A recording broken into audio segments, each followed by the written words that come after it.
لو اختلفنا على ان التهاب الحلق اللي موجود ده بكتيري او فيروسي فده شيء مشروع، ولكن لازم يكون فيه التهاب حلق. واحنا رايحين نكشف متوقعين ان فيه التهاب في الحلق، لازم الدكتور يأكد لنا هذه الحتة. ولو ما طلعش فيه التهاب في الحلق لازم يشوف لنا ايه اسباب الحرارة.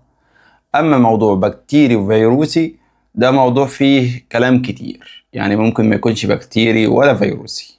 وموضوع ان نسبة ان هو بكتيري وفيروسي في مصر مش متاح قوي بسرعة، يعني لازم نعمل تحاليل او نعمل مساحات ونشوف الدنيا ماشية ازاي. بس ارجوك لازم تعرف الحرارة فين مصدرها، مش مجرد ما تقول هي في التهاب في الحلق وخلاص. ممكن ما تكونش التهاب في الحلق، ممكن تكون التهاب في الكلى زي ما بنشوف كتير من الحالات، وده بيأثر على الكلى. لو في التهاب في الكلى ممكن يأثر على الكلى ويبوظها للأسف، بالذات لو في ترجيع، لأن الترجيع ممكن يجي مع التهاب حلق عادي جدا، وممكن يجي مع التهاب أي حاجة في البطن.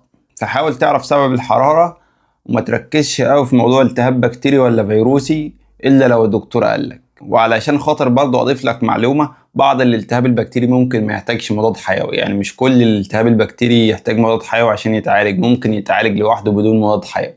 فما تقلقش، حتى لو بكتيري ما تقلقش، الدكتور اكيد بيبص على العلامات الحيويه ويشوف الريسك فاكتورز او عامل الخطوره ويعالج عليها. والسلام عليكم.